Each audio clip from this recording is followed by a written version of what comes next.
my kitchen and my backyard again. Today we're smoking some ribs and chickens on the grill, and I thought nothing better goes with that than southern baked beans. It goes great with all of your summertime foods, so let's go inside and get started.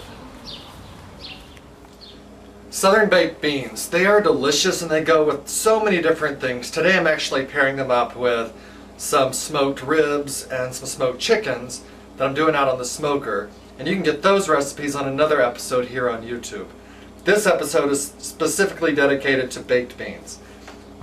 And what you'll need to get this together is 2 onions diced up about a 1/4 inch dice, 4 cloves of garlic minced, 6 ounces of bacon chopped up in about a 1/4 inch little pieces, a cup of tomato sauce, a cup of dark beer, good dark beer, 1/3 cup of brown sugar, a 1/4 cup of white vinegar, 2 to 3 tablespoons of Dijon mustard, depending on how spicy you kind of want this, 60 ounces of cannellini beans, rinsed and drained. You can find cannellini beans in most grocery stores. They're sort of in a white bean, but you could use pinto beans if that's what you prefer.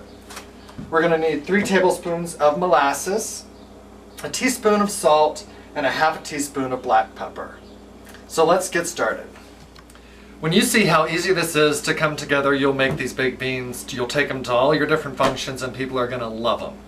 To start, what you want to do is preheat your oven to 400 degrees so when we get everything combined and ready to go, it can go right into the oven.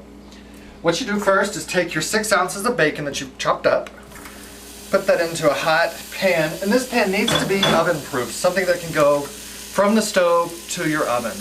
I used enameled cast iron. You can use just plain old black cast iron, that works really good. Or you can use another cookware of your choice. I prefer the enamel, that just cleans up a little bit better. So I'm going to get my bacon going in here. I'm going to slowly render that out so a lot of its fat will come off. We don't want these crispy, but we do want them softened. So give it a couple of minutes. As you can see, the bacon has gotten nicely tender. It's sort of just limp. There's probably about 2 tablespoons of bacon grease in the bottom of the pan, which is what you want. That's going to give it a lot of flavor. And also in the bottom of the pan we have some brownness that's sort of stuck to the bottom. Don't worry. We're going to add our onions and our garlics first, saute those, and then we're going to deglaze the pan with the beer to bring all those tasty bits up off the bottom. So add your onions and your garlic. It's going to give it a lot of flavor.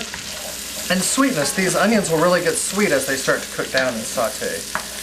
And we'll let these go for about 5 minutes, keeping the heat on about medium-high.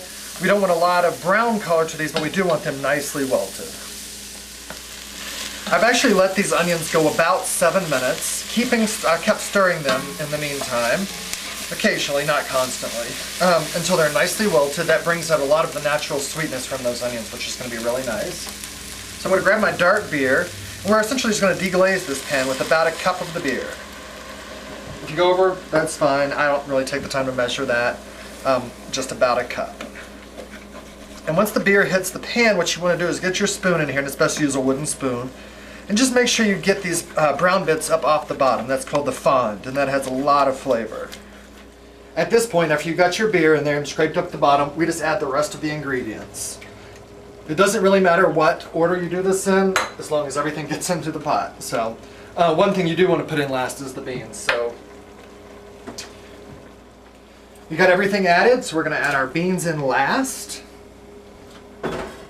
Give those a nice stir. We want to get this up to a nice simmer. Don't boil it, but a nice simmer. My oven is preheated to 400 degrees, which is great. As soon as these come to the simmer, we're going to put them in the oven.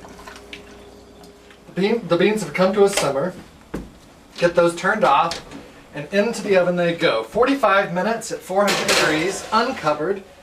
That's important. I'll set the timer in 45 minutes. We'll pop them out and they'll be ready to serve. Okay, 45 minutes is up and the beans look delicious. They baked, and most of the liquid is evaporated, which is what you want. What's left in the pan is really thick and delicious, and it'll sort of add a nice gravy to the beans. So these are done. You can serve these with barbecue, with hamburgers, whatever you like. It goes really great next to potato salad, and barbecue brisket or chicken. It's really perfect. So thanks so much for watching. And as always, please feel free to email me at scottindenver@msn.com should you want to make a comment on the show or ask me to prepare a particular recipe for you, as I've done for my friends in Germany. Alright, take care. Bye.